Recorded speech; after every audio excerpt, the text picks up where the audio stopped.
Bien, muchachos, creo que ya se debe estar viendo la diapositiva. Confírmeme.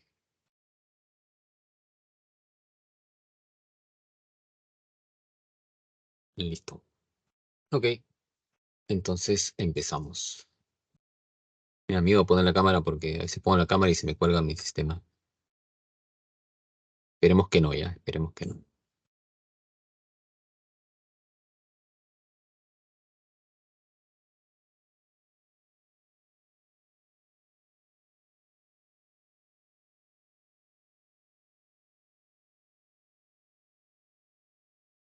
Mejor luego el break pongo ya. Si no se cuelga hasta el break ya.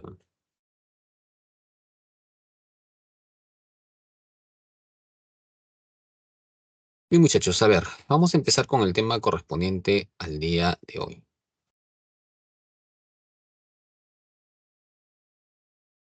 Observa ambas imágenes que tienes ahí y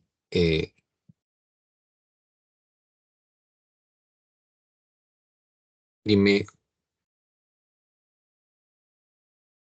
esas conductas que están ahí son aprendidas o son heredadas, son innatas. ¿Cuál sería tu respuesta? O una es aprendida y la otra es heredada.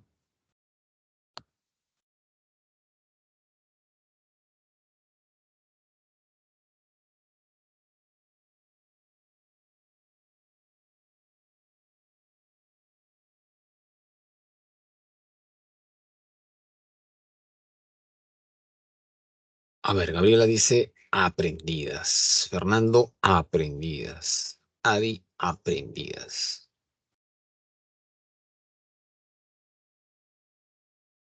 Ya. ¿Y qué es un aprendizaje?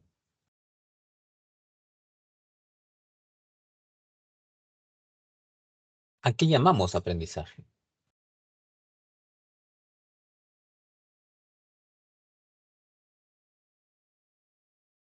El día de hoy, muchachos, vamos a ver justamente ese tema, ¿no? Acá tenemos pues a una niña tocando el violín. Obviamente que nadie nace con ello, ¿no? Puede tener cierta predisposición talentosa, ¿no? En cuanto al campo musical, pero será necesario también entrenamiento para que ella pueda poder tocar. Cuando leemos de igual manera, ¿no? Y hemos visto que hay ciertas condiciones, ¿no? Biológicas necesarias para la lectoescritura, pero evidentemente tiene que haber una influencia también para que se pueda adquirir dicha conducta.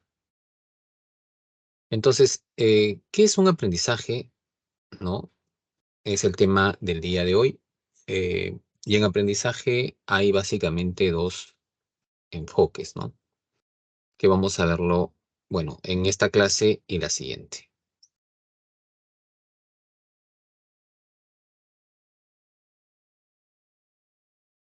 Bien, bienvenidos entonces a esta eh, semana 11 ya, queda cada vez menos, ya, semana 11 del curso de psicología acá en el Centro PRE en este ciclo 2023-2, ¿no? Entonces, bueno, vamos sin más preámbulos a lo que es el tema. Específicamente, ¿qué vamos a abordar el día de hoy, no? Te decía que en aprendizaje hay dos enfoques, un enfoque cognitivo, un enfoque conductual. Hoy día vamos a centrarnos más en lo conductual. La semana siguiente ya abordaremos más la posición cognitiva en ese sentido. A ver,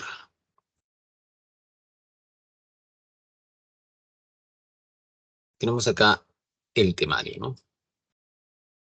Entonces vamos a ver primero qué es un aprendizaje y luego analizaremos teorías del aprendizaje. Lo que viene a ser el aprendizaje, ¿no? Bajo el modelo del condicionamiento clásico y el aprendizaje bajo el condicionamiento instrumental u operante. Bueno, tienen ahí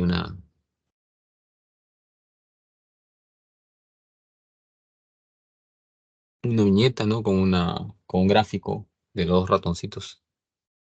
Justamente aparece a veces en algunos textos de psicología, ¿no? Como una paradoja con relación a la teoría de Skinner que vamos a ver el día de hoy.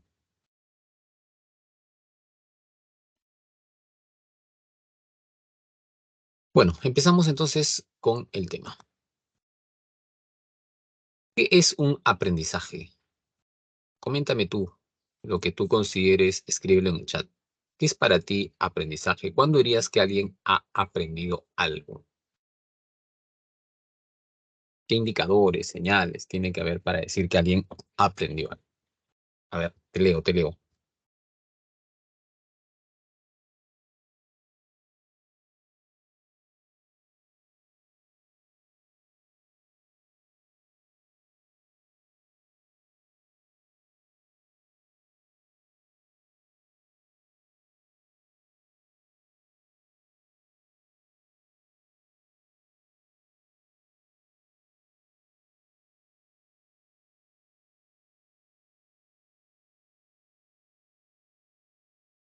Gabriela nos dice eh, adquisición de nuevos conocimientos.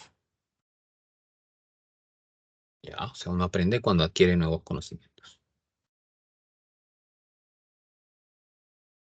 Fernando, cuando obtienes nuevas conductas. Ya. ¿Cómo obtendrías esas conductas, Fernando? ¿Por sorteo, más o menos?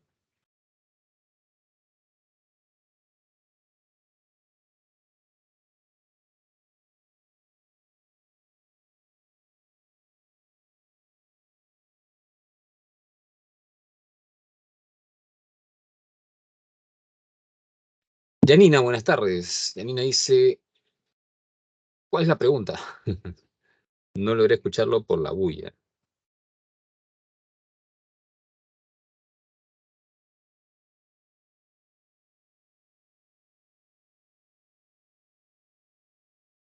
¿Dónde estás, Yanina? La pregunta es, ¿qué es un aprendizaje para ti, Yanina?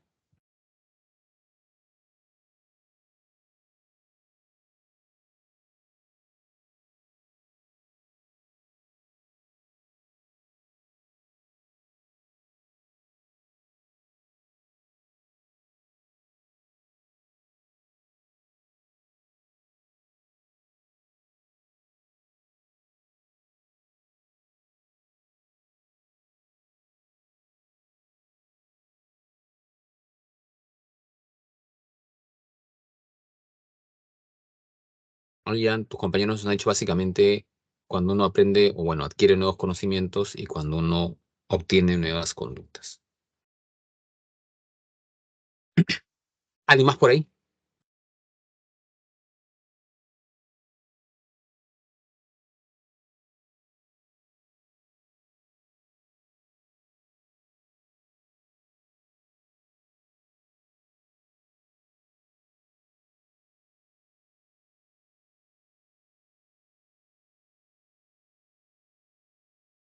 Norma nos dice, el aprendizaje es cuando comprendes y aplicas una información enseñada. Ya. Ok. Mira, como te decía, en psicología hay dos enfoques, ¿no? El enfoque conductual, el enfoque cognitivo. Cuando, por ejemplo, Norma me habla de comprensión, la comprensión implica razonamiento, ¿no? Implica algo, cierto nivel de pensamiento. Eso no encajaría dentro del modelo conductual. Sí encajaría probablemente dentro del modelo cognitivo, ¿no? Que vamos a verlo la otra semana. Fernando nos habló de nuevas conductas. Bueno, no, yo le refuté un poco en el sentido de si uno, cómo obtiene esas conductas que le ha puesto, ¿no? O sea, es cierto, Fernando, tiene que ver con nuevas conductas, pero más que con obtener, porque obtener puede ser azaroso también, con adquirir nuevas conductas, ¿no? El sujeto modifica su comportamiento, ¿ok? Por ahí Gabriela hablaba de nuevos conocimientos. Sí es parte de un aprendizaje tener nuevos conocimientos, Gabriela, pero eh, recordar también que no solamente uno adquiere conocimientos. Por ejemplo. Tú, Gabriela, ¿sabes patinar?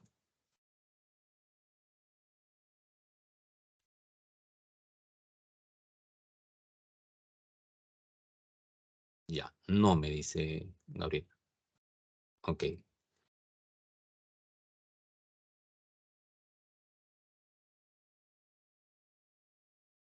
¿Sabes nadar?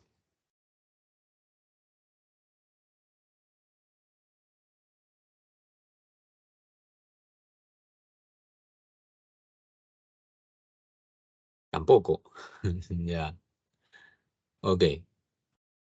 Bueno, supongamos de pronto que Gabriela, ¿no? Está en una piscina, ¿no? Por ahí alguno de sus amistades, ¿no? Le hace una broma y le empuja a la piscina. Eh, ¿Cuánto mides tú, Gabriela, más o menos?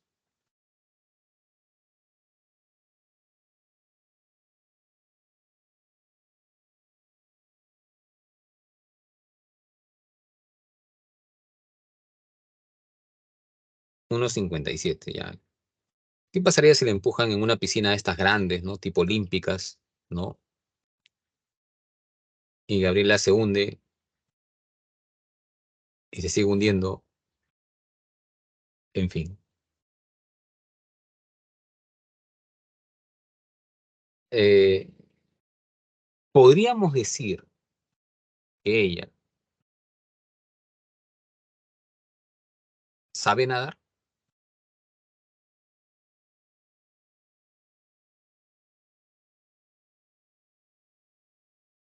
tiene que venir de pronto el salvavidas, ¿no? De la piscina, ¿no? Para de pronto rescatarla, ¿no? En fin. Bueno, ¿por qué diríamos que no sabe nadar?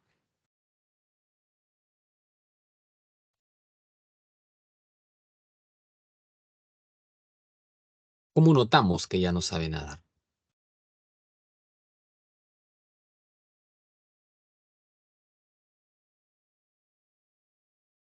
Y no me digas por eso porque no nada, pues no, o sea, dime cómo notas que no sabe nadar.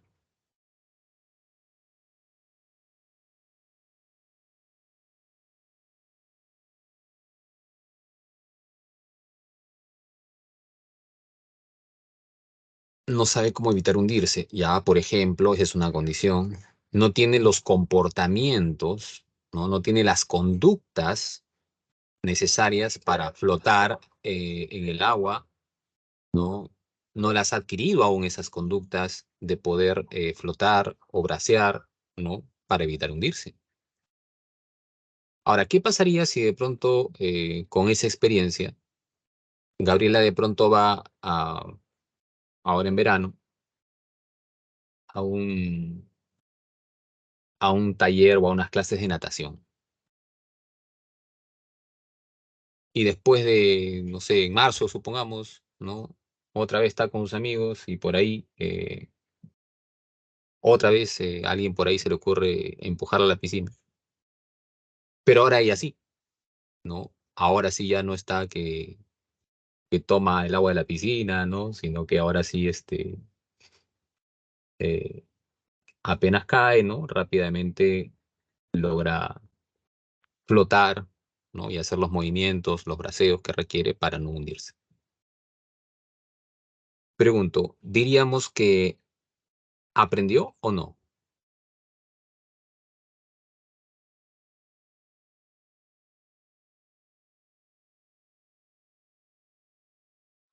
Ahora sí diríamos que aprendió. Pero para decir que aprendió, ¿qué cambió?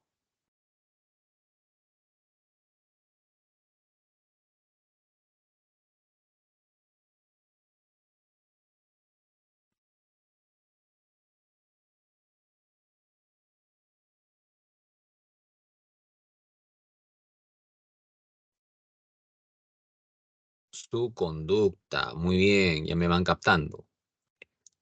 Las conductas que antes no realizaba, ahora ya las puede realizar. Para el enfoque conductista, un aprendizaje involucra principalmente ello. tiene que haber, cada vez que tú aprendes para un conductista, tiene que observarse a través de tu conducta. Cada vez que tú aprendes, se modifica tu conducta. Realizas conductas que antes no podías realizar. Eso es un aprendizaje para un conductista, ¿no? Entonces, siempre que hay aprendizaje para los conductistas, tiene que modificarse la conducta, cambia la conducta, cambia el comportamiento. Por ejemplo, ¿tú crees que este tigre que está ahí en la diapositiva eh, siempre ha logrado saltar por ese aro?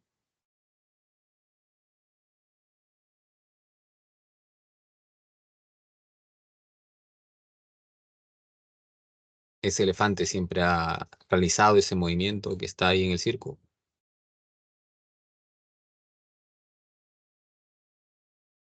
¿O esas atletas, ¿no? De lo que viene a ser posiblemente gimnasia o de pronto algunas en nado sincronizado, realizan esa coordinación motora, ¿no? En una competencia olímpica. O sea, nacieron con esa capacidad. Como te digo, no hay talentos que uno tiene, pero de pronto requiere de entrenamiento.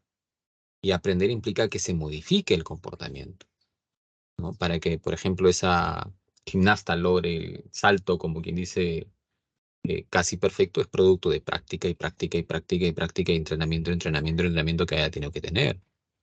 No, ese tigre para que salte de pronto ese aro, también ha tenido que de pronto probablemente alguien en el medio estimularlo de alguna manera, al igual que a ese elefante. Pues siempre para decir que hay un aprendizaje bajo el modelo conductual, tiene que haber un cambio en el comportamiento. Pero ojo, ese cambio siempre será producto de la experiencia. ¿Qué implica experiencia? Que haya práctica, que haya observación, que haya ensayo, ¿no? Modelaje, etcétera, etcétera. Siempre que algo es aprendido, tiene que haber ese cambio de comportamiento, ese cambio de conducta, debe ser generado por la experiencia. Si no hay eso, entonces ahí sí se puede cuestionar que sea un aprendizaje. ¿Ya? Hasta ahí, ¿me van entendiendo?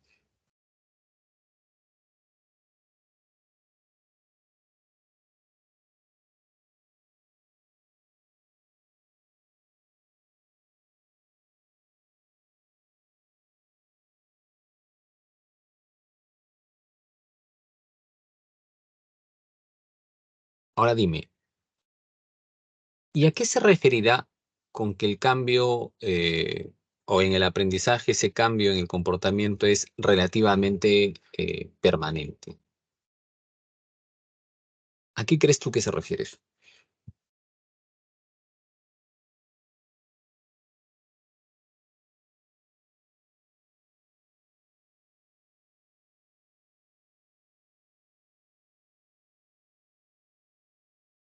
Ahí te dice, ¿no? Modificación relativamente estable de la conducta, del comportamiento, generado por la experiencia. Cambio relativamente permanente, generado por la experiencia.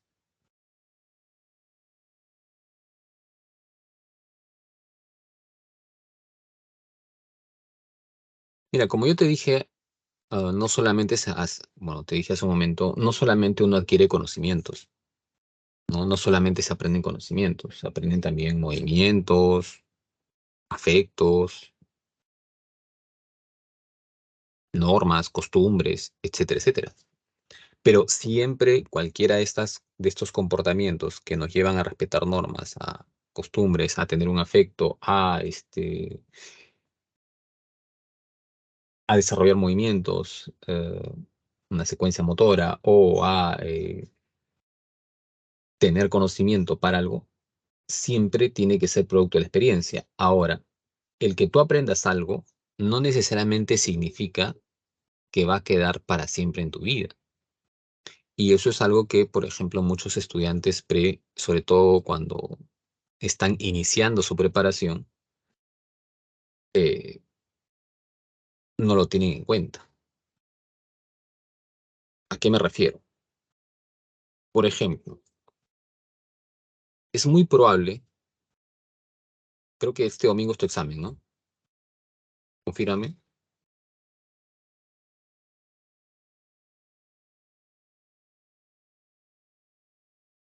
Ya, este domingo es tu examen. Este domingo es tu examen. ¿Pero te puede evaluar o no?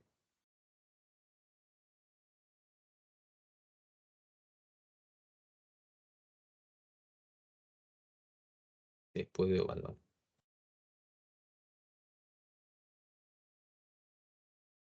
Ya, dime, ¿qué es la amnesia anterógrada?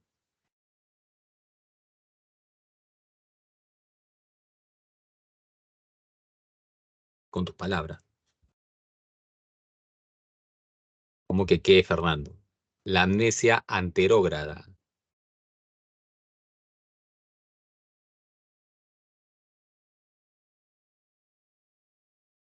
Ah, ya, ¿quieres claves ahora?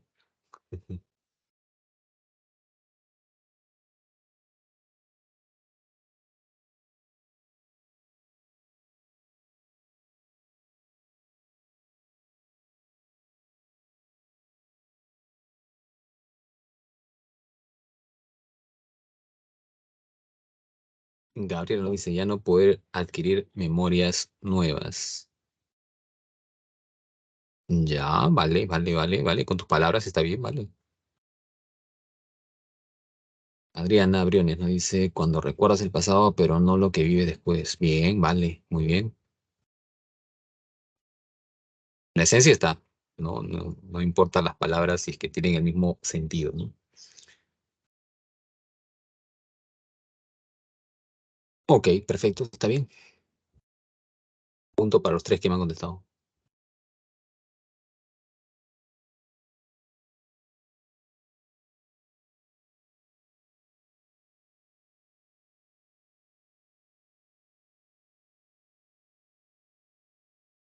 Dime un ejemplo de adaptación sensorial.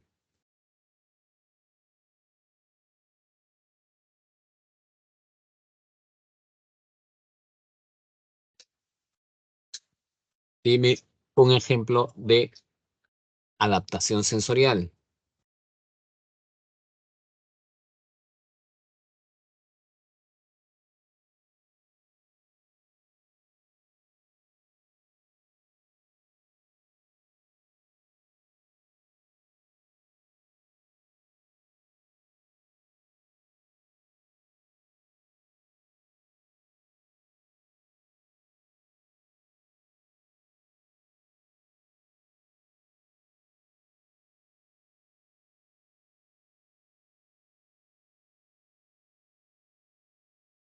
Cuando te bañas con agua fría. ¿Qué pasa cuando te bañas con agua fría, Adrián? A ver, Fernando, la oscuridad en el cuarto. Luego de un rato puedes ver un poco. Ya, ok.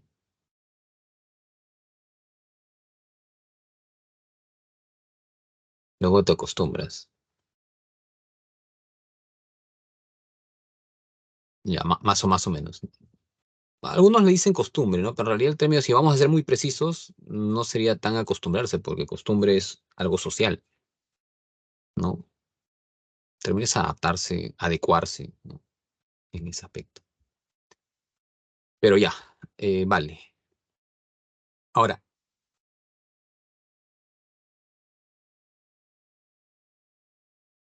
si yo quiero resolver un problema y utilizo un atajo cognitivo, ¿qué estrategia del pensamiento estoy utilizando?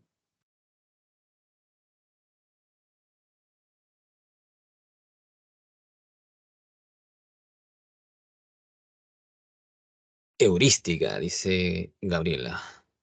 ¿Estará bien?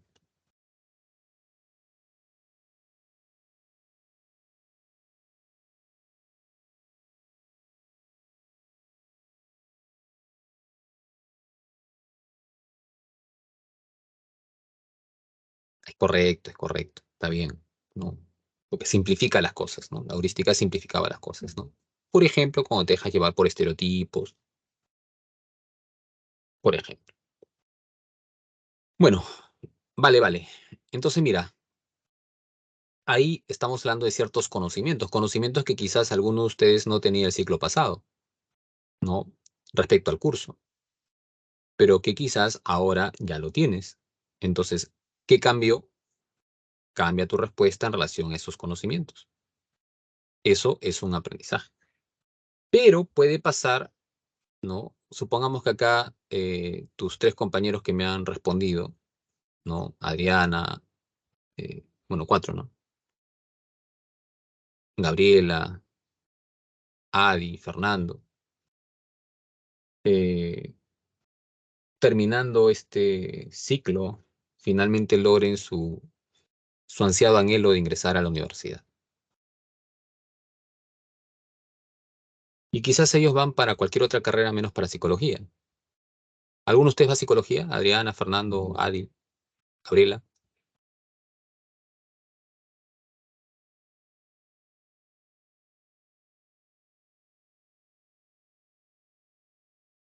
¿A qué van? A ver, coméntame ahí, ¿a qué vas? Pues ninguno va a psicología. Gracias a tu profesor de psicología ahora ya no les gusta la psicología. Ingeniería industrial, medicina humana, ciencia biológica, medicina. Ok, ya. Entonces es probable, por ejemplo, Adriana, Fernando, ¿no? Que si llevan algo de psicología va a ser muy genérico, ¿no? Norma peor todavía, ¿no? Estadística. Entonces, es posible que de acá a un par de años, estos conocimientos que ellos tengan del curso se lo olviden, porque un aprendizaje no es que va a estar permanente para siempre. Es más, a muchos les puede pasar, como decía, al inicio del ciclo. Estudiaste bien la primera semana, pero luego de ahí ya no vuelves a repasar. Entonces, como no vuelves a repasar, se te olvida. Eh, un aprendizaje, recuerda, es relativamente estable. ¿Ya? ¿De qué depende que dure más tiempo? De cuánto practiques, pues. Mientras más práctica tengas, más va a permanecer. Bien, hasta ahí estamos claros entonces con lo que es un aprendizaje. ¿Ya? ¿Alguna inquietud, duda, pregunta?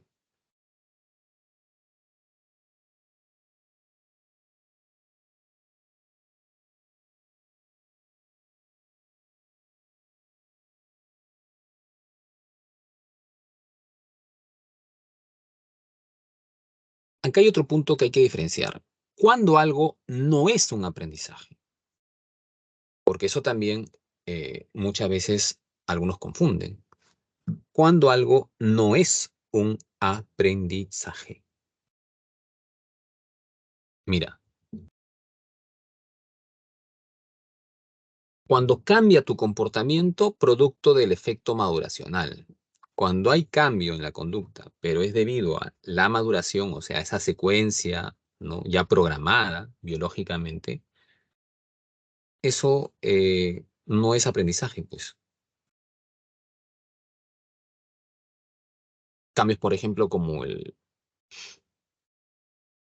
la voz que tiene una chica de niña a adolescente, adulta, no es lo mismo. La voz del niño, cuando era niño, a la voz que tiene ahora tu compañero, se supone que no es igual. Pero ese cambio no es producto de un aprendizaje, no es que ellos se hayan aprendido, es producto de un efecto maduracional. Cuando las personas a veces consumen estimulantes o psicoactivos,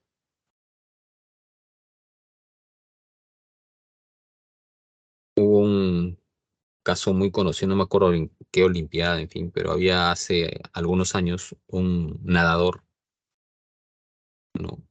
El tiburón le decían, que ganaba cuanta competencia se presentaba, siempre salía el más ganador, ¿no? Y en una olimpiada estaba rayando con las medallas, pero se descubrió que en uno de los exámenes antidoping dio positivo. Y entonces lo sancionaron y le hicieron devolver, ¿no?, las medallas, etcétera, etcétera. ¿Por qué? Porque obviamente cuando uno consume una sustancia tipo estimulante o psicoactivo, eso puede incrementar el rendimiento. Entonces, ¿cómo saber que ese cambio en el comportamiento se debe al entrenamiento, ¿no? O se debe de pronto pues al estimulante. Pues por esa razón, ¿no? Es que normalmente en ese tipo de competencias se hacen estos exámenes, ¿no? Para detectar si alguien tiene algún efecto del doping en ese aspecto. Bien. ¿Por qué? Porque obviamente también eso puede generar, ¿no?, algunos aspectos en los sujetos. Sobre todo más en el ámbito físico, ¿no? Ahora, cuando hablamos de enfermedades degenerativas, también muchas veces esto puede llevar a cambios de comportamientos, ¿no? Hay enfermedades, no solo degenerativas, ¿sí? Cualquier enfermedad en sí puede llevar a un cambio de conducta. Pero obviamente las degenerativas son mucho más, las repercusiones más permanentes, si se quieren. Alzheimer, por ejemplo, ¿no? Pues la persona era catedrática de una universidad, daba sus clases, pero le dio Alzheimer. Y poco a poco se van notando las lagunas que tiene mentales, ¿no? Ciertas incoherencias. Y ya pues no puede dedicarse a la actividad que normalmente se dedicaba, ¿no? Entonces, ¿qué es esto? Que hubo un aprendizaje. No fue producto de ningún entrenamiento, ¿no? Fue producto básicamente, ni tampoco del olvido. Fue producto de la enfermedad que llevó a que haya este daño, ¿no? ¿Entiendes entonces que para que sea aprendizaje, siempre tenía que ser resultado de qué? A ver, si me has entendido hasta ahí, completa esa frase. Para que sea aprendizaje, siempre tiene que ser resultado de qué. La conducta que cambia tiene que ser resultado de qué.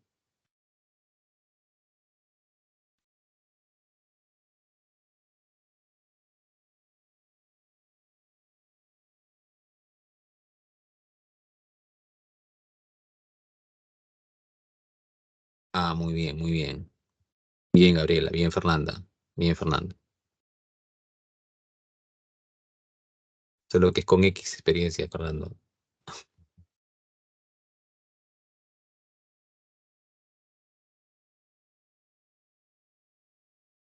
Ok, la experiencia. Bien, sigamos entonces. Ahora sí, nos vamos a explicar una de las teorías más representativas del aprendizaje, ¿no? Teoría que, dicho sea de paso, eh, bueno, vamos a ver dos acá, ¿no? El condicionamiento clásico y el condicionamiento operante o instrumental. El condicionamiento operante, esa sí es una teoría totalmente conductista, ¿no? Su representante, Skinner, era un conductista radical, al inicio sobre todo, ¿no? Ya luego fue cambiando un poco. Pavlov, si bien es cierto, vamos a tocarlos acá dentro de lo que es teorías conductistas, no significa que Pavlov lo haya sido, porque Pavlov era representante de la reflexología, si tú recuerdas, que es una escuela psicológica rusa. Pero sus aportes sí, ¿no?, fueron importantes para que más adelante surja el conductismo ya con Watson, ¿ok? Pero si vamos a lo real, Pavlov no era pues un conductista, era representante de una escuela fisiológica rusa, ¿no?, psicológica rusa, llamada la reflexología. Entonces vamos a comenzar a ver estos dos planteamientos. Veamos primero el condicionamiento clásico.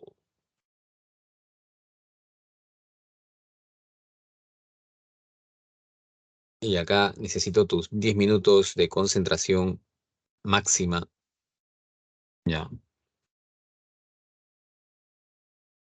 para que puedas entender bien este punto, ¿no? Antes de ir al break.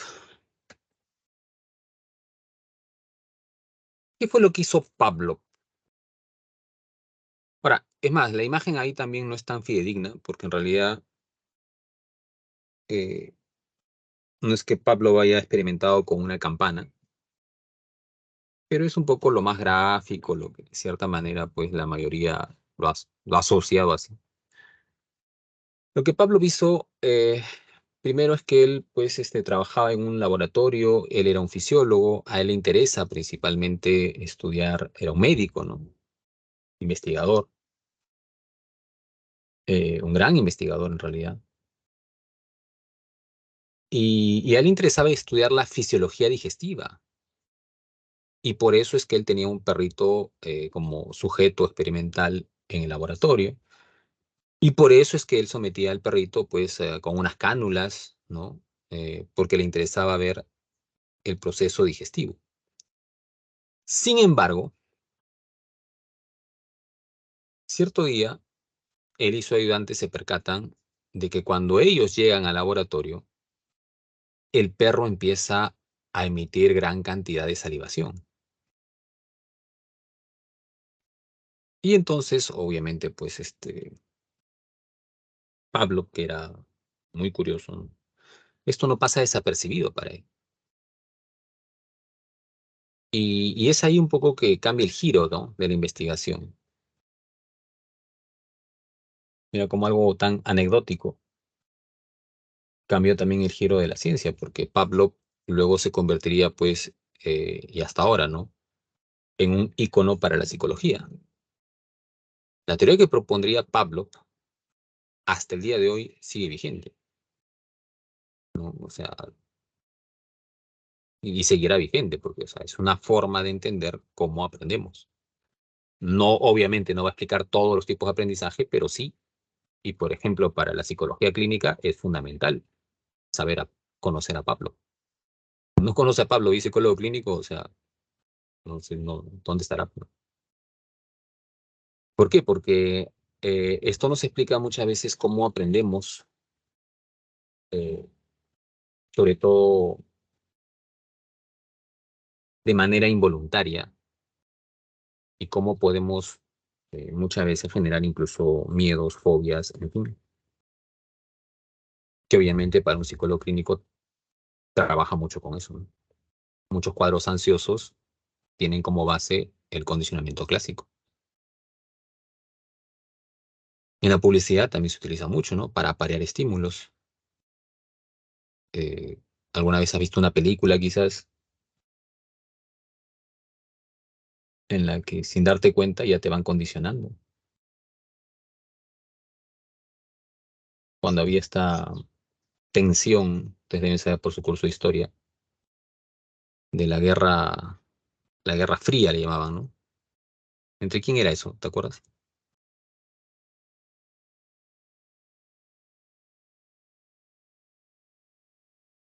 Por tus altos conocimientos de historia.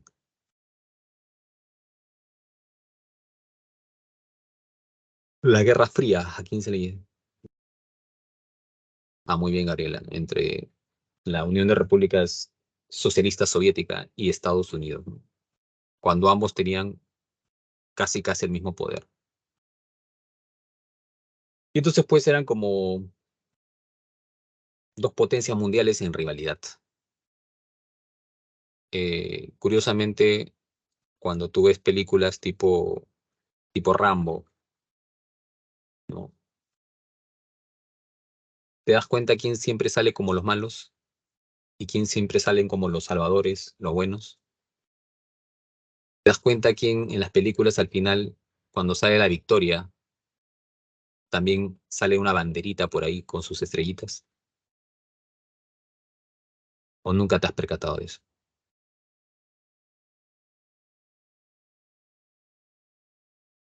Sin darte cuenta, muchas veces nos condicionan también, ¿no? A tener cierto agrado más a determinados países que a otros. Entonces, también son formas, ¿no? No creas que la televisión no hace nada, o sea, también no creas que el Netflix o lo que ves no influye para ti en nada. Hay formas muy, a veces, si se quiere, no tan conscientes, pero que te permiten generar un cambio de comportamientos. Bueno, expliquemos lo que hizo Pavlov. Pavlov, como te decía, trabajó con un perrito y a este perrito primero lo priva de alimento. El perro está hambriento, ¿no? Te pregunto, ¿qué pasará si de pronto el perrito está hambriento y a este perro hambriento que está enjaulado viene Pavlov, su ayudante, y le presenta comida? Muy cerca de su hocico le presenta la comida. Un perrito hambriento, al detectar alimento, ¿qué va a hacer? ¿Qué va a generar en ese perrito? Ojo, necesito que me participes acá porque clase presencial yo rápido detecto, ¿no? Pero acá en circulitos no hay forma. Y este es un tema en el que necesito mucho tu participación. Ya, el perrito ante la comida evidentemente va a salivar. Te pregunto ahora, ¿todo perrito hambriento salivará ante la comida?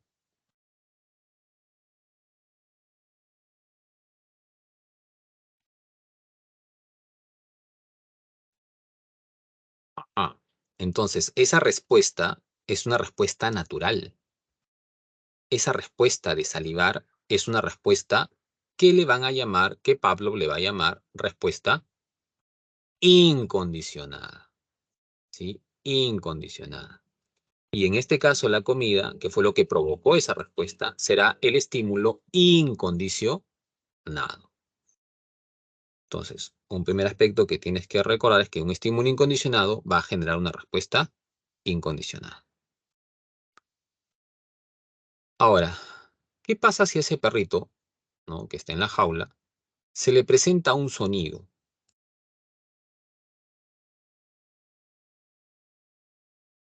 Podría haber sido una campana o podría ser lo que utilizaron ellos, ¿no? Diapasones, metrónomos, en fin. Pero lo cierto es que se provocó un sonido. ¿Qué pasa cuando el animalito detecta un sonido?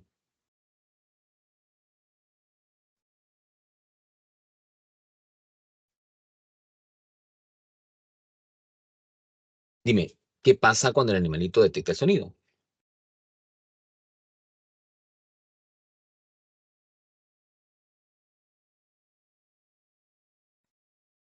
Oh, no,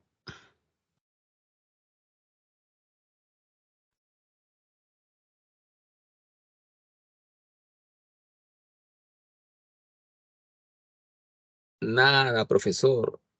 Así me decía mi profesor de mi otra academia. Cuidado, no es que no produzca nada. Ese sonido va a terminar captando la atención del sujeto. Sí genera una respuesta, ¿ya?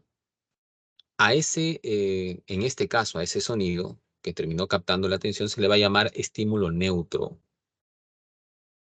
¿ya? Inicialmente es neutro, inicialmente. Y ahora, vamos ya al durante el condicionamiento. Ensayo uno. Ya recuerda, perrito hambriento,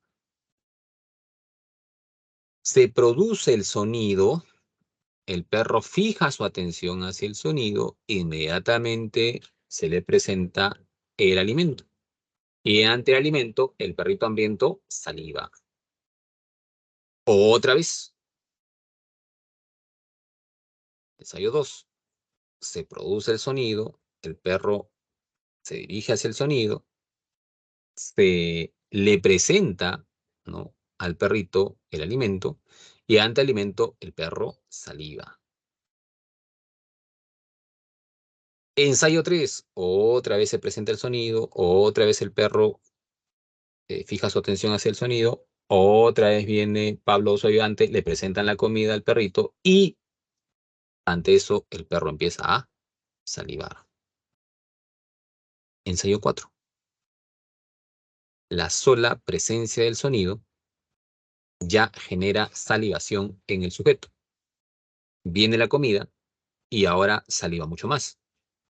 Después de varios ensayos, ya no era necesario presentar la comida. Bastaba con presentar el sonido y el perro emitía gran cantidad de salivación. Te pregunto, al inicio, el perrito salivaba, al inicio del experimento, ¿el perrito salivaba ante el sonido?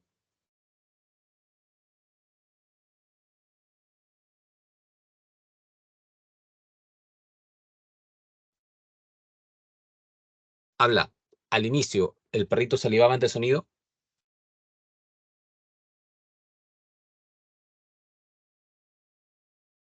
No, ¿verdad? No. Ahora ya lo está haciendo. Pregunto, ¿cambió o no cambió su respuesta? ¿Cambió o no cambió su conducta? Ah, entonces es un aprendizaje, porque hubo de por medio ensayo, de por medio hubo experiencia. Aún así, el sujeto no ha estado, digamos, siendo consciente. El aprendizaje por conocimiento clásico justamente permite adquirir conductas involuntarias, ¿ok? Entonces el perrito aprendió un nuevo comportamiento, salivar ante el sonido.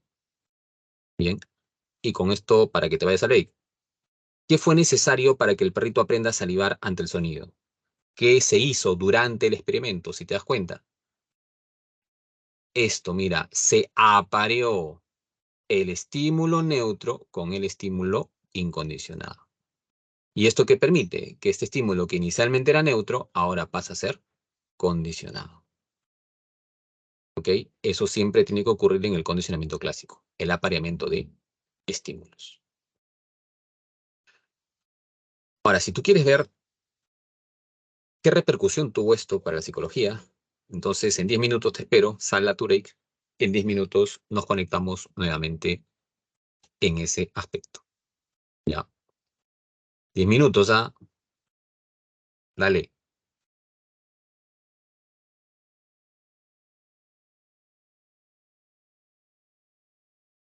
Listo, jóvenes, regresamos.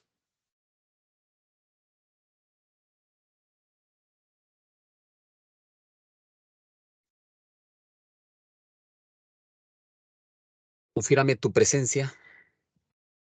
Levanta tu manito.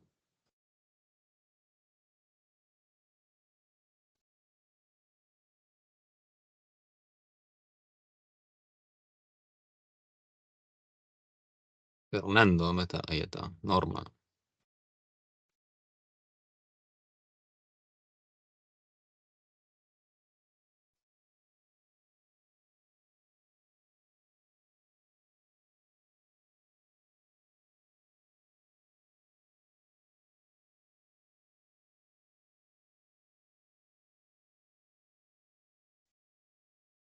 Manténla levantada. Mira, son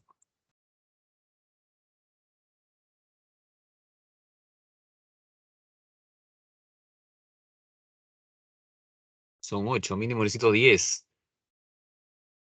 ¿Cuánto es lo demás?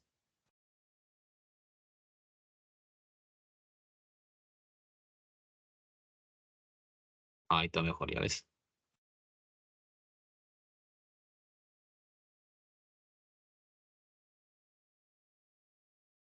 Ya, muy bien, seguimos.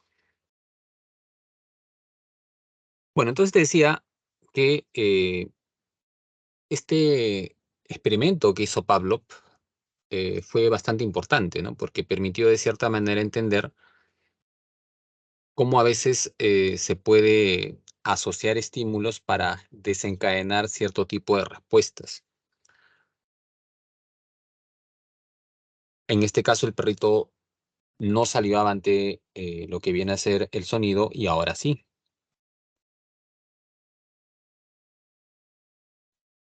Respuestas que se llaman de cierta manera reflejas, ¿no? Ahora, mira, tanto fue el impacto del experimento pavloviano en su época,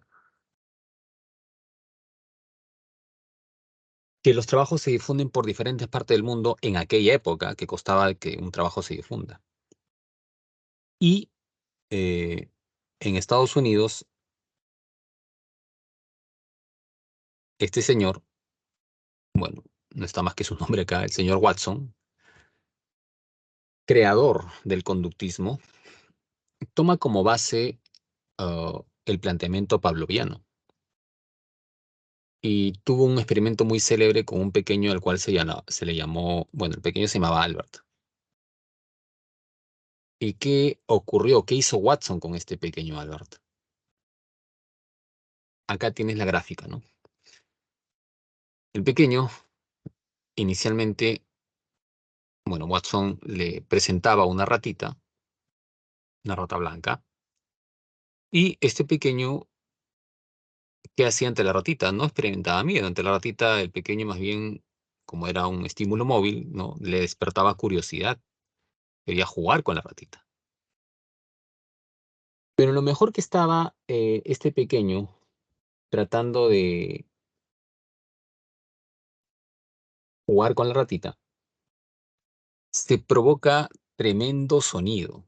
O sea, Watson eh, como que martillea, ¿no? Una plancha de acero, y entonces ante ese sorpresivo sonido, este pequeño empieza a llorar.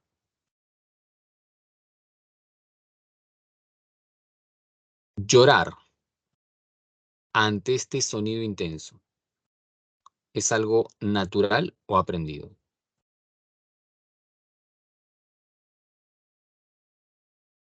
Dame tu respuesta. Llorar ante el sonido intenso, ¿es algo natural o aprendido? Toma en cuenta que el pequeño tiene 11 meses de edad, no 11 años, 11 meses.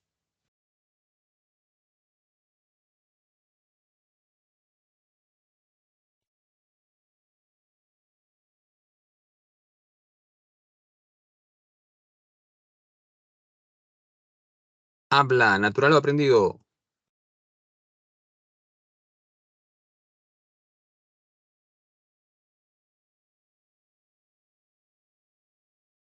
Llorar ante el sonido será una respuesta natural, ¿sí? Cualquier persona ante un sonido estruendoso ya le produce cierto fastidio. A un pequeño de 11 meses con más razón aún, ¿no? Le causa sobresalto y miedo y comienza a llorar. Entonces ya más o menos analizarás lo que hizo Watson durante el condicionamiento. Se le da la ratita al pequeño, el pequeño comienza a jugar con la ratita y en lo mejor que está jugando, sorpresivamente se le provoca el sonido al martillar la plancha de acero.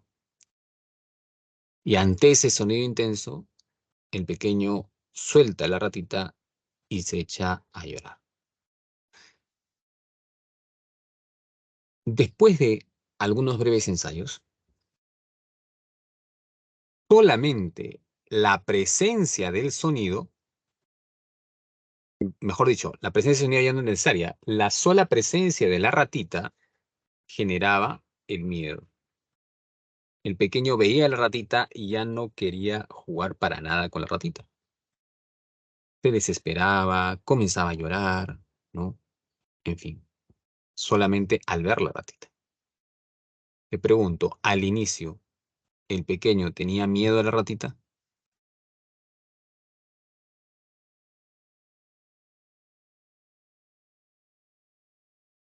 ¿Sí o no?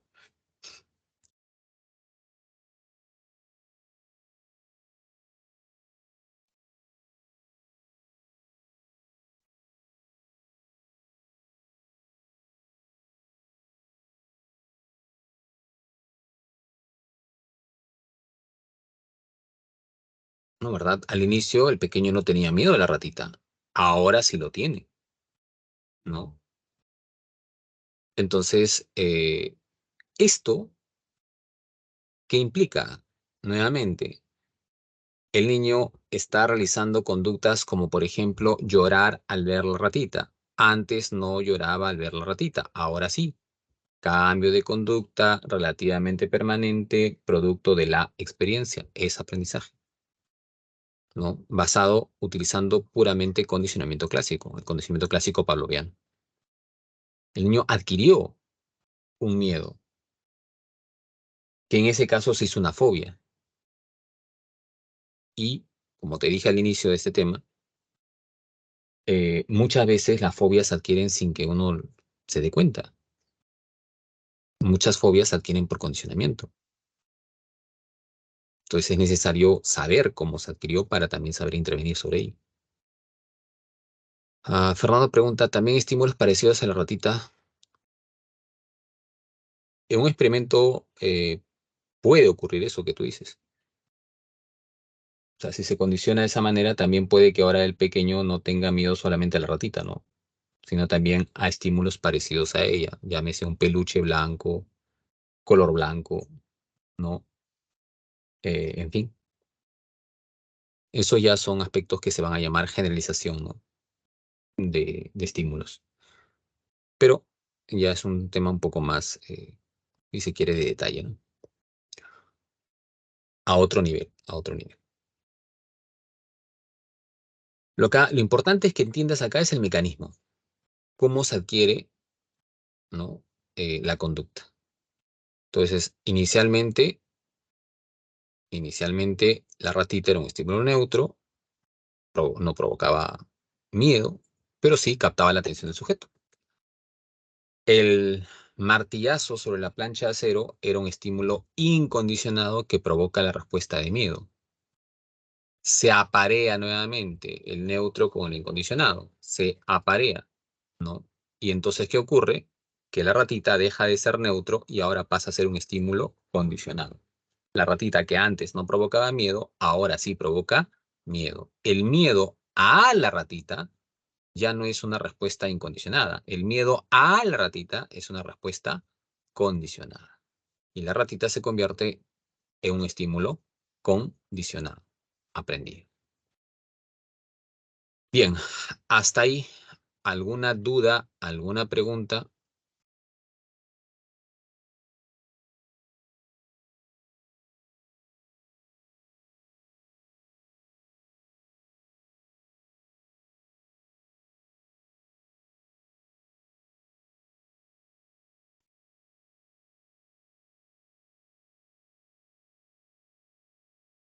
Todo claro, dice Fernando. ¿Seguro?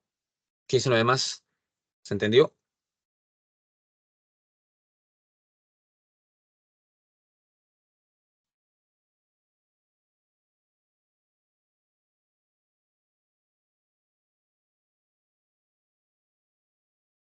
Ya, si me has entendido, entonces ya estás en condición de responder algunas preguntas. Y acá sí necesitamos preguntas.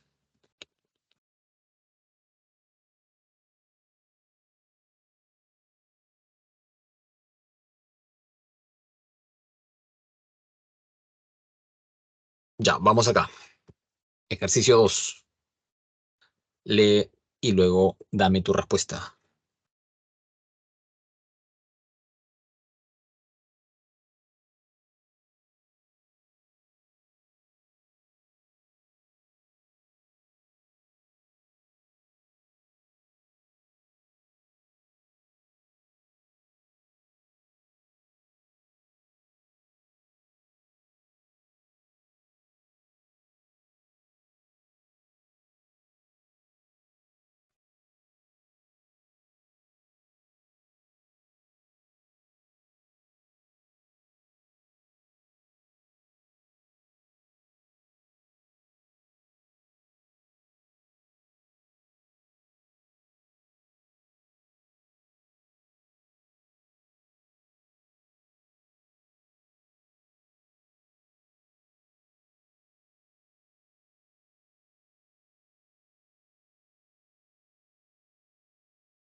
A ver, Gabriela dice la B, Fernando la B, Norma la B, Milagros la B.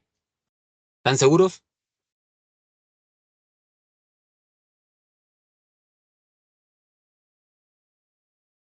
¿Están seguros? Ah,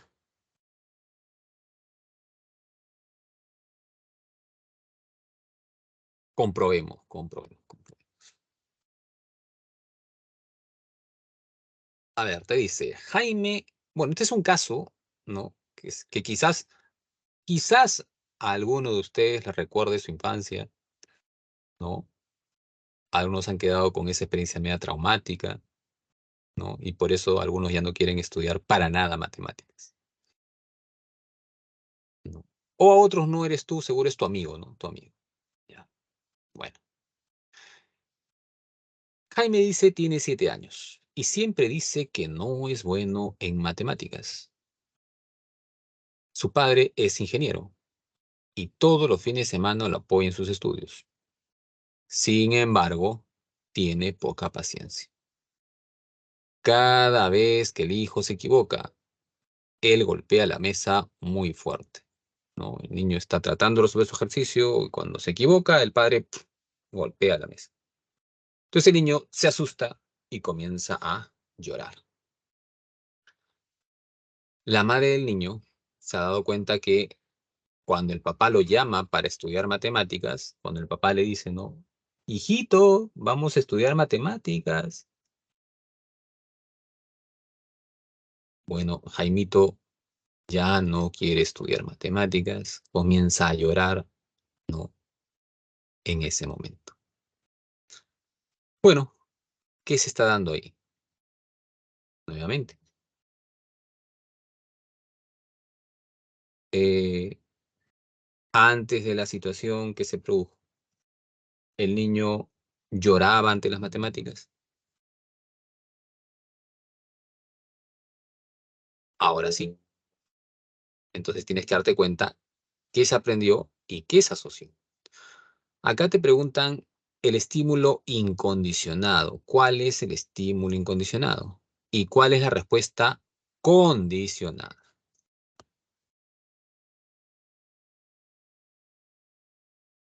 A ver,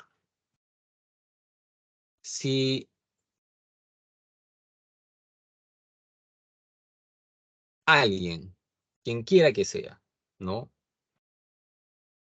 A un pequeño le produce el ademán, ¿no? De golpear la mesa fuertemente y encima el gesto de cólera.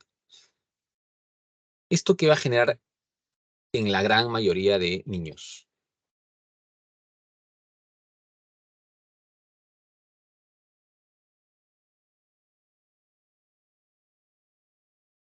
¿Qué genera? Dime. Miedo, ¿ok? Correcto, miedo.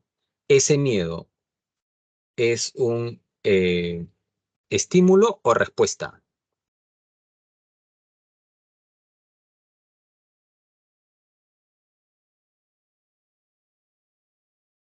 Es una respuesta. Bien.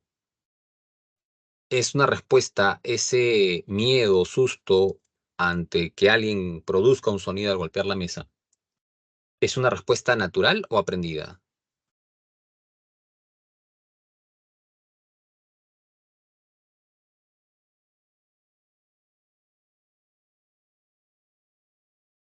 Natural. Por lo tanto, ¿qué va a ser ese miedo? Es una respuesta, ojo, el miedo ante eh, ese aspecto de la mesa es una respuesta incondicionada. Ahora, eh, te dice el estímulo incondicionado.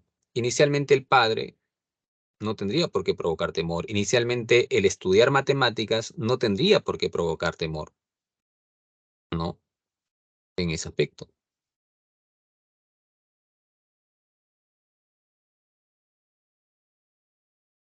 Se está generando acá un condicionamiento, evidentemente.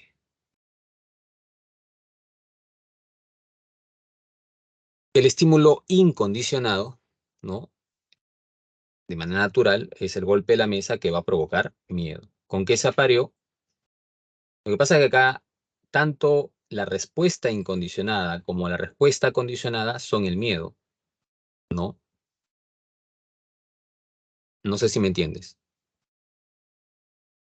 Estímulo incondicionado, golpeo la mesa. ¿Qué provoca? Miedo. Miedo al golpear la mesa. Respuesta incondicionada. ¿Con qué se apareó el golpear la mesa? Con el papá y con el estudiar matemáticas.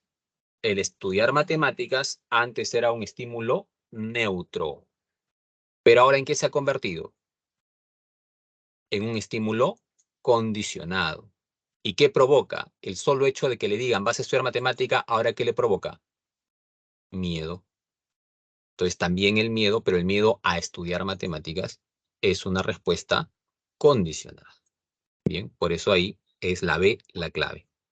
¿Ya? Por eso la respuesta es la B de beso. ¿Se entendió?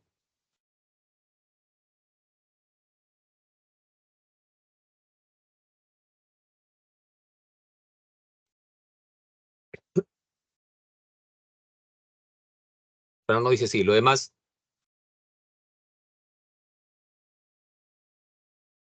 ya volaron. Ahí estamos. Ya, ok. Ya volaron y ahí me dicen sí, sí, sí. O era que sí habían entendido. Están conflictuando ustedes, ya no sé si... ¿Sí se entendió o sí volaron? No sé. Ah, ya. Ok. Seguimos entonces, seguimos.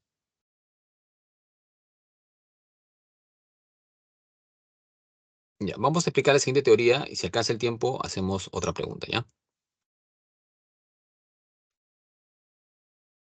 Hemos visto esto ya. Vamos ahora al condicionamiento instrumental u operante.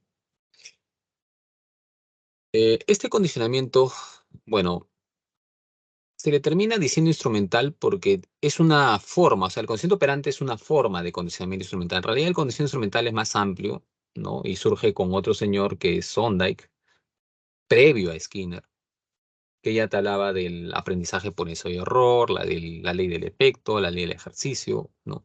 Es también un planteamiento sobre aprendizaje.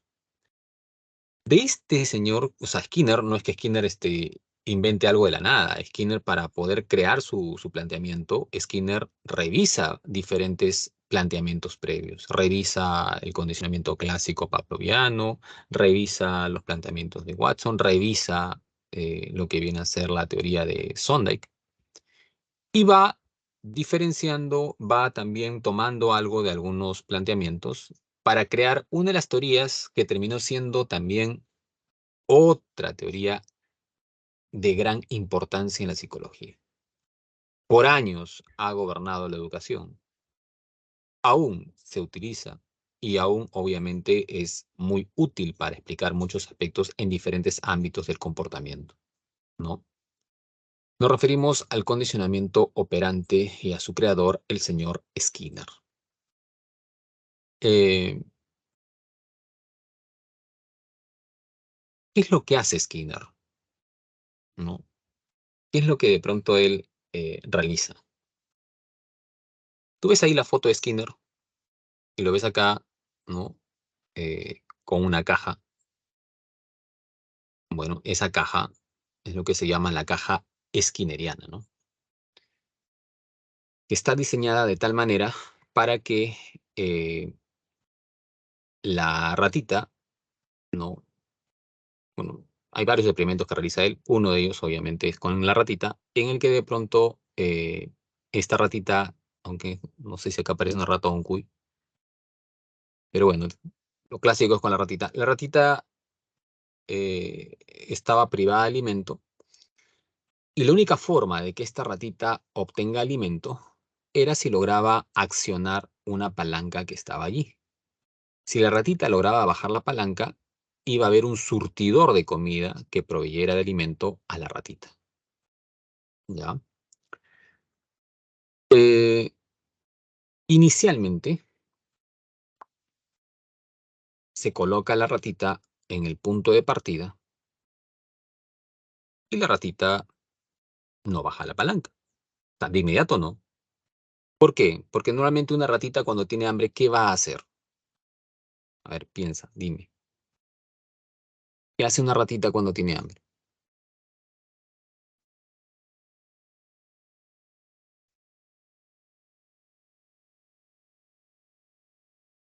Busca en todos lados, claro, husmea, olfatea, ¿no? Se desplaza por acá, por allá, ok. ¿Qué más hace una ratita cuando tiene hambre?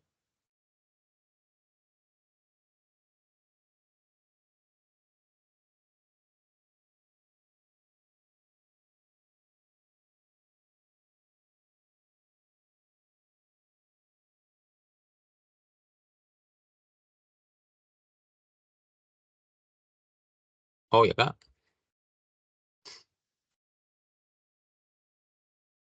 ¿Qué hace? Roer, ya. Chilla, ¿no? Eh, y si está encerrada, comenzará a rasguñar. Bueno, la ratita comienza a hacer todas esas conductas, ¿no? Olfatear, desplazarse, husmear, ¿no? Rasguñar, roer, chillar, pero no obtiene absolutamente nada. Hasta que accidentalmente esta ratita logra bajar la palanca. Y al bajar la palanca, oh sorpresa, cae la comida. Y la ratita que está hambrienta se la come. Ensayo 2. La ratita nuevamente en la caja, nuevamente hambrienta. eh, Nuevamente la ratita comienza a hacer las conductas típicas, ¿no? Husmear, chillar, deambular, etcétera, etcétera. Hasta que por ahí accidentalmente vuelve a bajar la palanca y otra vez obtiene comida. Después de varios ensayos, a esta ratita la colocaban en el punto de partida y la ratita ya no perdía el tiempo, ni chillando, ni de pronto husmeando, ni buscando. Simplemente apenas la colocaban, iba directo hacia la palanca y comenzaba a buscar, a presionar, ¿no? Mejor dicho, la palanca, y que obtenía comida. Te pregunto, esta ratita tenía ese... Primero, ¿qué aprendió la ratita? Si me estás entendiendo. ¿Aprendió algo o no?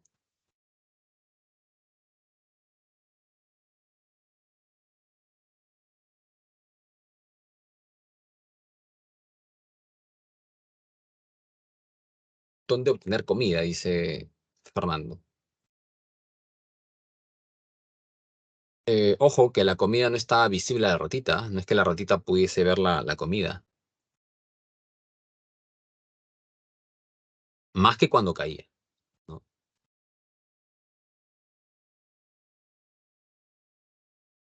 ¿Qué aprendió la ratita?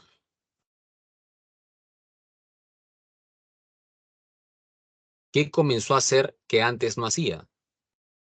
Te dije, ¿verdad? Al inicio la ratita husmeaba, chillaba, ¿no? En fin. Ahora ya no hace eso. ¿Qué es lo que hace?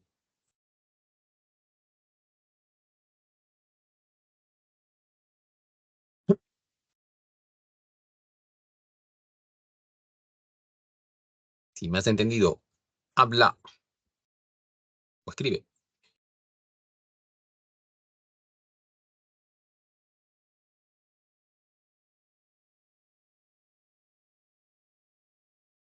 ¿No, no la has visto todavía? ¿Qué hace para obtener alimento? ¿Qué hace?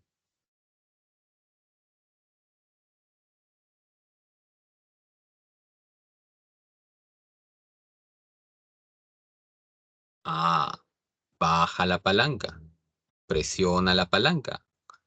Presionar la palanca es una conducta. Recuerda que estamos en aprendizaje bajo el modelo conductual. La ratita tenía la conducta de bajar la palanca antes del experimento,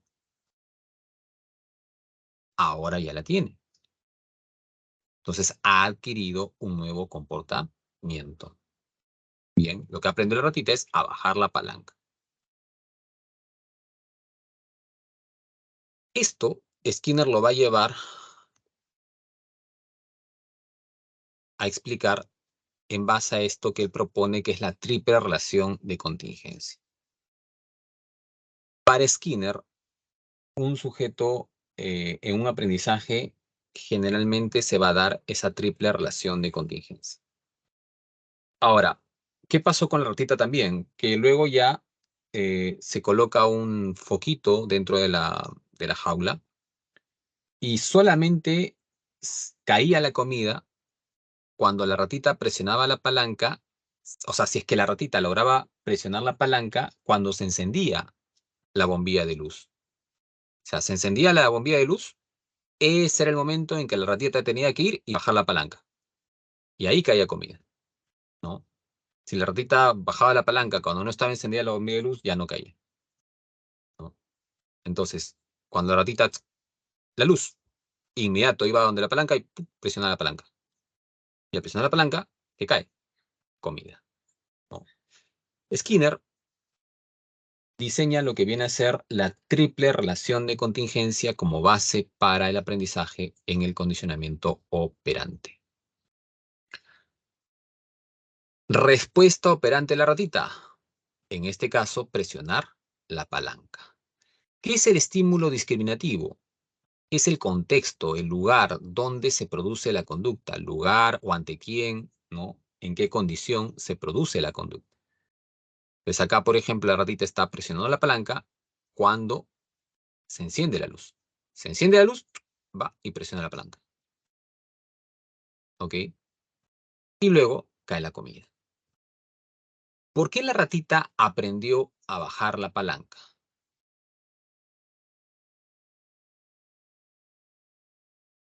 ¿Cuál sería tu respuesta ante ello? ¿Por qué crees tú que esa ratita aprendió ese comportamiento, esa conducta de bajar la palanca?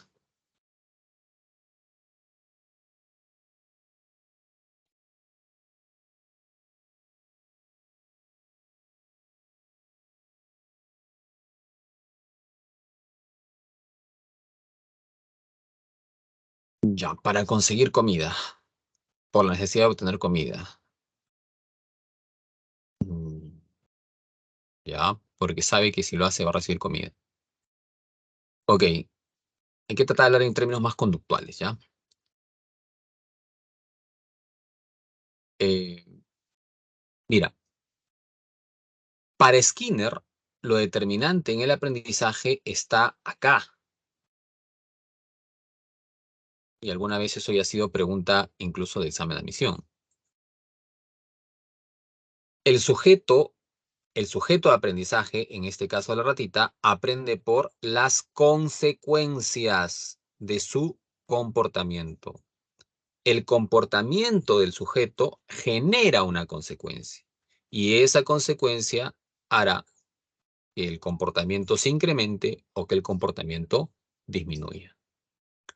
Eso es lo que pasó con la ratita, ¿no? La ratita bajaba la palanca, consecuencia, caía comida.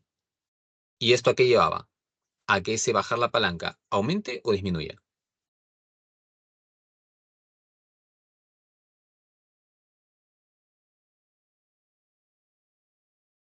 Apura, acá quiero tu participación, ¿ah? Sí o sí quiero tu participación, si no, no hay forma.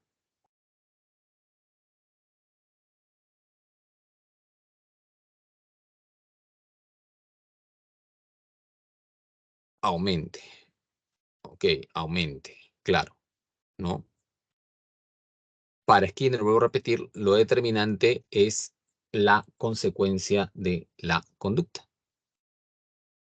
Porque mira, ¿qué hubiese pasado si la ratita baja la palanca y no caía absolutamente nada? ¿Qué hubiera pasado con la conducta de bajar la palanca? ¿Sigo aumentando?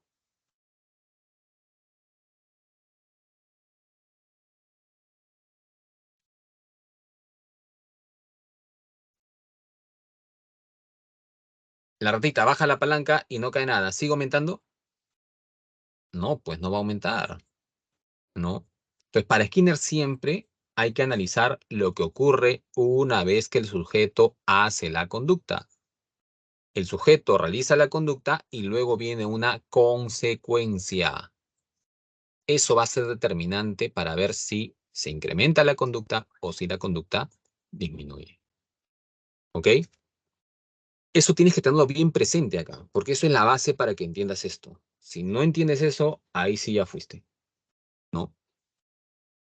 Hasta ahí, ¿estamos claros? ¿Alguna duda? ¿Alguna pregunta?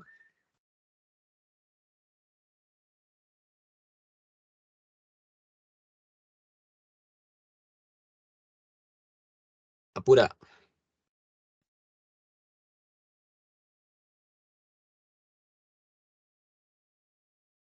¿Dudas, preguntas hay?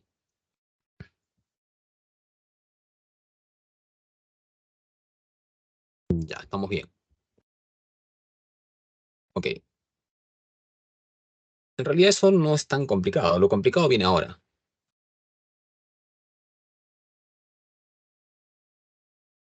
cuando se habla de reforzamiento, de castigo y de extinción. Mira, siempre, siempre que se aplique un reforzamiento, la conducta del sujeto se va a incrementar. Siempre que se aplica un castigo, la conducta va a disminuir. Cuando se aplica extinción, también puede disminuir y puede llegar a desaparecer una conducta. El problema viene con los términos positivo y negativo. Acá, si tú entiendes positivo como bueno, negativo como malo, ahí sí ya fuiste. Ahí sí, acá vas a sufrir demasiado, porque habrá algunos ejercicios que te va a ligar y hay otros que no, porque en realidad eso es un mal criterio. Acá, si tú asocias positivo en este tema, positivo con bueno y negativo con malo, ya fuiste. ¿Cuándo se dice que es positivo? Simplemente toma la concepción aritmética. Cuando en aritmética es positivo es porque añades, le das algo, adicionas algo, ¿sí? Sumas algo. Y cuando es negativo, quitas algo, sustraes algo, retiras algo. Eso tiene que estar bien claro. ¿Por qué? Porque cuando hablamos ahora de lo que viene a ser reforzamiento positivo o negativo, es ahí donde la mayoría se complica. O cuando sale de castigo positivo o negativo, es ahí donde se complica. No tendrías por qué si sigues esa lógica. Todo reforzamiento, siempre que se aplica un reforzamiento, la conducta se incrementa. Siempre que se aplica un castigo, la conducta disminuye. Pero ¿cuándo es positivo? Cuando ese comportamiento se incrementó porque le diste algo al sujeto, le sumaste algo, le añadiste algo. ¿Cuándo es un castigo positivo? Cuando la conducta disminuyó, pero ¿por qué disminuyó? Porque le diste algo al sujeto, le añadiste algo. ¿Cuándo es un reforzamiento negativo? Cuando la conducta se incrementa, pero porque le quitaste algo al sujeto, ¿no? En ese aspecto le sustrajiste algo. ¿Cuándo es un castigo negativo? Cuando la conducta disminuye, porque le quitaste algo al sujeto, ¿no? Le sustrajiste algo. Hasta ahí. ¿Estás más o menos? ¿Ya estás mareado?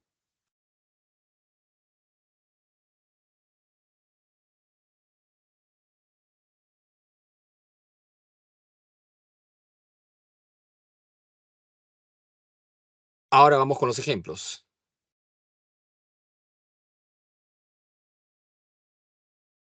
Mira, un reforzamiento positivo, ¿no?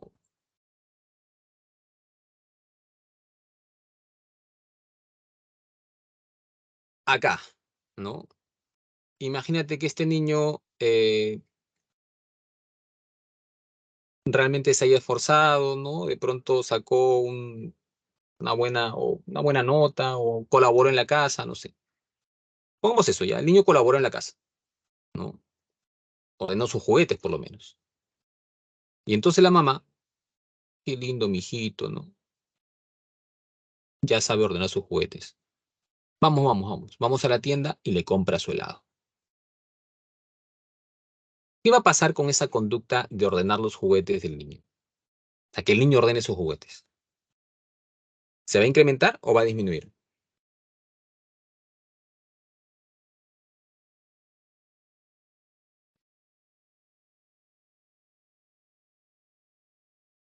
Habla, habla, habla rápido. ¿Se incrementa o disminuye? Se incrementa. Ahora dime, ¿por qué se incrementó? ¿Porque le diste algo o porque le quitaste algo?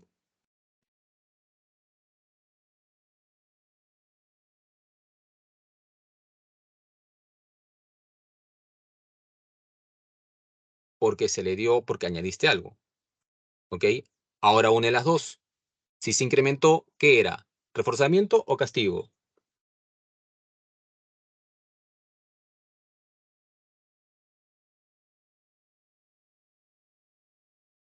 Reforzamiento, ¿sí o no? Y si se incrementó porque le diste algo, ¿qué era? ¿Positivo o negativo?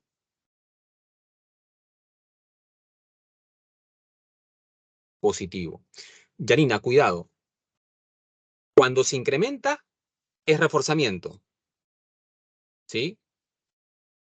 Cuando se incrementa, es reforzamiento. Ahora, eso cuando le diste, ahí, por esa razón, ahí sí es positivo, ¿ya? ¿Ok? Simplemente así, le das algo es positivo, le quitas algo es negativo, punto. Y luego tienes que ver si incrementó o disminuyó. Si incrementó la conducta, reforzamiento. Disminuyó, castigo. Punto.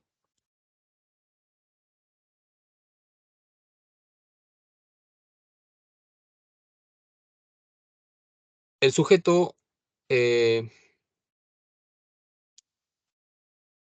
en este caso, el señor Ronaldo, ¿no? Fue goleador del campeonato. Y entonces, en función a eso, recibe, ¿no? Un trofeo, un premio, ¿no? En fin. ¿Qué se está haciendo? ¿Se está reforzando la conducta de jugar bien, de hacer goles? ¿O de pronto se está castigando la conducta de hacer goles?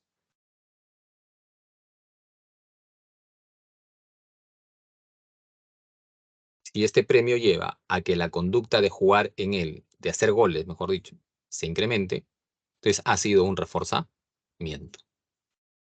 Y como se le dio algo, en este caso el premio, un trofeo o dinero, no sé, se le dio algo, es positivo. Es un reforzamiento positivo. ¿Ok? Hasta ahí. ¿Vamos bien?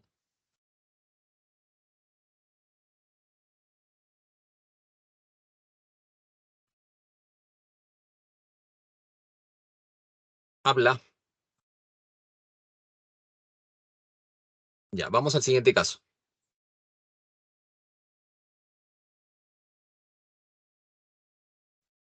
Acá, eh, tú vas de pronto a un lugar tipo Tarapoto y vas a ver a muchas personas usando a veces paraguas o sombrillas, ¿no? Por dos razones, ¿no? Por el calor que hace y también porque a veces junto con el calor hay lluvia, ¿no? La pregunta es, ¿por qué las personas usan, supongamos que sea por la lluvia, ¿por qué las personas usan paraguas para la lluvia?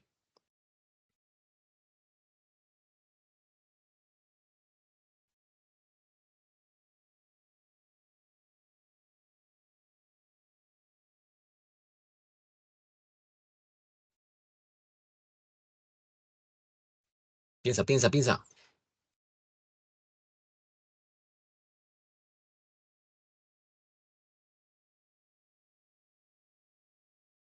En el caso de la sombrilla sería para evitar la insolación, correcto. En el caso de la lluvia, obviamente para evitar que se mojen, ¿sí? Pero mira, ¿qué hay detrás de eso? ¿Cuándo están utilizando esa sombrilla o ese paraguas? ¿Todos los días? ¿Cualquier día? Vayamos con el paraguas, ¿ya? solamente con el paraguas. ¿Cuándo usan el paraguas? ¿Todos los días? ¿Dentro de tu casa también son con paraguas?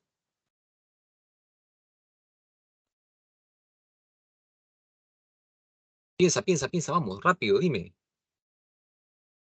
¿Cuándo usan paraguas? ¿Cuándo, cuándo, cuándo, cuándo?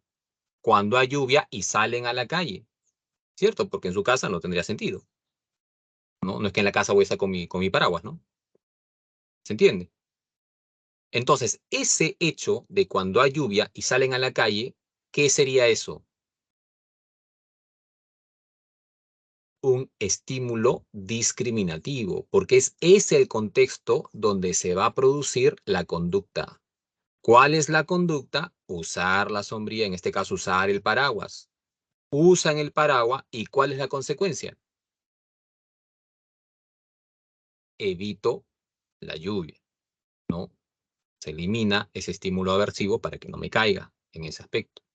Y entonces, ¿qué va a ocurrir? Cada vez que exista lluvia y tenga que salir a la calle, tendré que usar mi paraguas. Esta conducta se va a incrementar, pero se incrementa para evitar o porque elimina un estímulo desagradable. En ese caso estamos hablando de un reforzamiento negativo. Bien, acá no es que le estés dando algo al sujeto.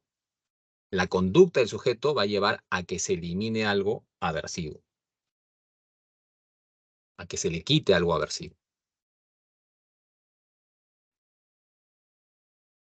¿Se entendió o no?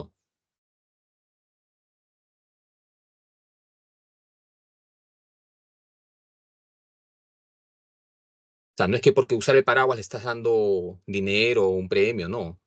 Con el uso del paraguas te estás protegiendo, estás evitando, se está eliminando algo que te perjudica, algo que es aversivo. Por eso es negativo. Estás quitando algo. ¿Se entiende? Ya, vamos con otros casos. Los castigos. Te dije que todo castigo tenía por fin disminuir la conducta. Entonces, por ejemplo, lo que ocurre en algunas rondas campesinas.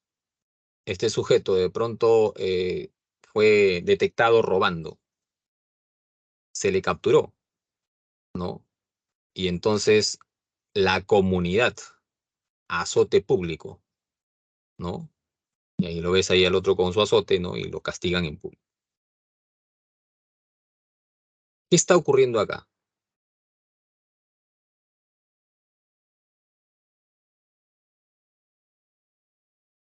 Dime, ¿cuál es la conducta del sujeto? La respuesta operante, la conducta operante, ¿cuál es?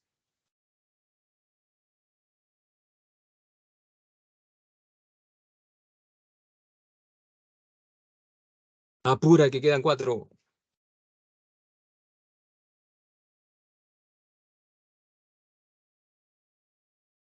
¿Robar, sí o no? Muy bien, robar es la conducta operante, ¿ya? ¿Y cuál es la consecuencia de robar?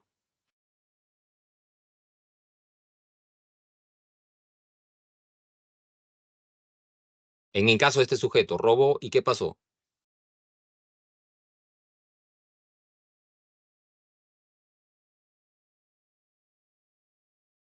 Sé más explícita. ¿Qué castigo recibió este Gabriela? Robó y ¿qué pasó? Lo agarran a latigazos, le dan látigo. Pregunto, ¿le están dando algo o le están quitando algo?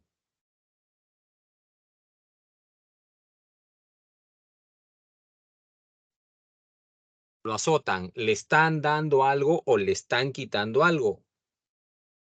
Le están dando. Y si le están dando algo, ¿qué es? ¿Positivo o negativo? Muy bien, es positivo. ¿Y esto a qué va a llevar? A que la conducta de robar aumente o disminuya.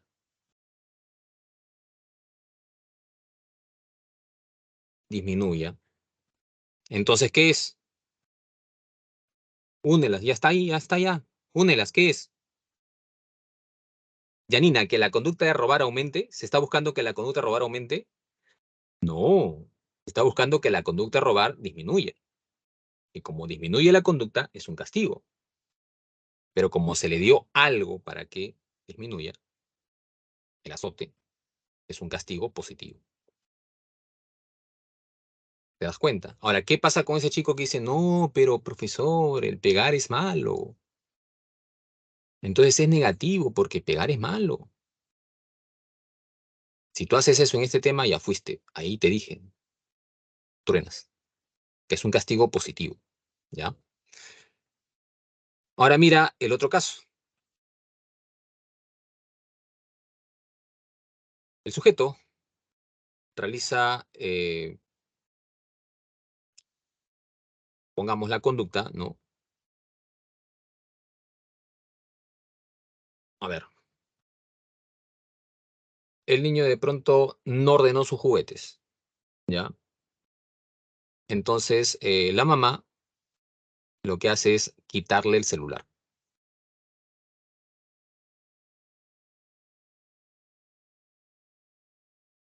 Ah, ¿qué está ocurriendo?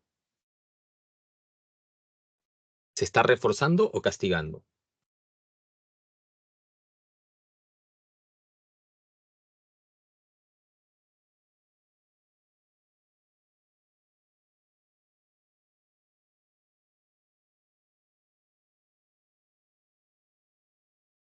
Estás castigando, ¿verdad? Ahora, en ese castigo, ¿le estás dando algo al niño o le estás quitando algo?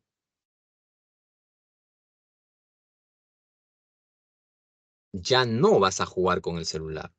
Trae, le estás quitando. Acuérdate, ¿no? En tu caso, ¿no? Cuando sacas una, si tú sacas mal tus notas en el segundo examen, ¿no? Y entonces tu papá te dice, ¿sabes qué? Olvídate del celular, ¿no? Olvídate tu smartphone. Ahora te dan ese celular que solamente sirve para llamadas y mensaje de texto nada más, ¿no? Bueno, te quitan tu smartphone. Un castigo negativo.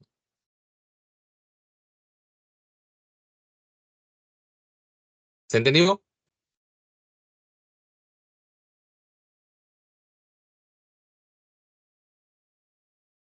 Y por último, la extinción. En la extinción, lo que ocurre es que se va a dejar de presentar el reforzador que mantenía la conducta. Siempre la extinción implica dejar de presentar el reforzador que mantiene la conducta. Entonces, ¿qué pasa a veces cuando, por ejemplo, un niño hace pataletas, ¿no? Y a veces la mamá, para que no haga pataletas, comienza a hacerle caso, ¿no? El niño hace pataletas porque quiere chocolate y le dan el chocolate. Pues, ahí están reforzando la conducta. Pero ¿qué pasa si ahora la mamá, el niño comienza a llorar y ni caso le hace? Al inicio posiblemente comienza a llorar más, pero si la mamá se mantiene firme, lo que va a pasar es que esa conducta ya no se va a presentar, va a comenzar a disminuir hasta que llega un momento en que casi ya no aparece. Entonces eso es extinción. Se dejó de presentar lo que mantenía la conducta, se dejó de presentar lo que reforzaba la conducta, ¿ok? En ese aspecto. Y bueno, ya no hay tiempo para más. Principales diferencias acá al punto. Condicionamiento clásico se llama respondiente porque la conducta es refleja. No es que el sujeto haga algo, simplemente responde ante los estímulos del medio. En cambio, en el condicionamiento operante, el sujeto hace algo. La ratita baja la palanca, el jugador se esfuerza por hacer goles, ¿no? El otro sujeto robó, en fin, hace algo el sujeto, ¿ya? Por eso es operante. En el concepto clásico, el sujeto es pasivo, en el operante, el sujeto hace algo, por lo tanto es activo. Bien, son las principales diferencias. Bueno, tienen ahí las claves correspondientes a la semana del día de hoy. Espero les haya ayudado la explicación a entender el tema. Si tienen alguna duda, igual la pueden hacer ahora o me escriben en todo caso si es que tuviesen alguna inquietud al respecto. ¿Ya? La extinción es para siempre. No necesariamente, Fernanda, no necesariamente. ¿Ya? Puede a veces que la extinción llegue a disminuir, depende mucho lo que pase luego, ¿no? Y puede ocurrir que de cierto tiempo otra vez regresa a la conducta, ¿no? Ahora, si encuentra las condiciones propicias para que otra vez se realice el comportamiento o otra vez regrese. Como por ejemplo, a ver, con esto cierro. Si en el caso de que pusimos ahí, ¿no? La mamá ya no le hace caso al niño cada vez que hace sus pataletas. Ya las pataletas con la mamá comienzan a disminuir. Pero ¿qué pasa? Los padres eran separados, ¿no? Pero luego se han reconciliado, ¿no? Y ahora el papá nuevamente regresó a la casa, ¿no? En fin. Pero el papá le vuelve a hacer caso al niño cuando hace su pataleta. ¿Qué crees que va a pasar? Esa conducta que se había extinguido, otra vez reaparece, ¿no? ¿Te das cuenta? Entonces, depende mucho de las condiciones y el contexto. Bajo ese modelo. ¿Ok? Listo, chicos. Ahora sí, nos vemos. Cuídense. Chau, chau. Estudien. Que les vaya bien en su examen el día domingo. Ya me contarán. Chau.